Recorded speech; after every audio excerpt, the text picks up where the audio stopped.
Арменияда бар ғой, машина 2-3 есе арзан болып жатыр дейді ғой. Қойш? Сол барып қайтам ғой деймін.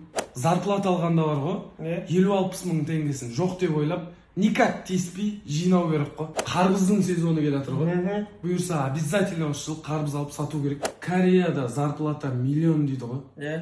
Сол бір жылға барып қайтсам ба деп жүрмін. Андай киімге сурет салатын аппарат алсам қалай болады екен?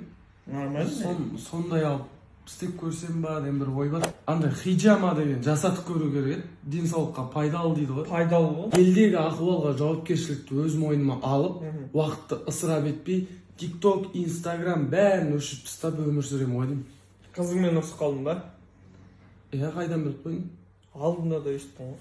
Андай удар ұратын автомат бар ғой. Сондай біреуін алып, универдің бір алдына қойып қоятын бір ой бар ше.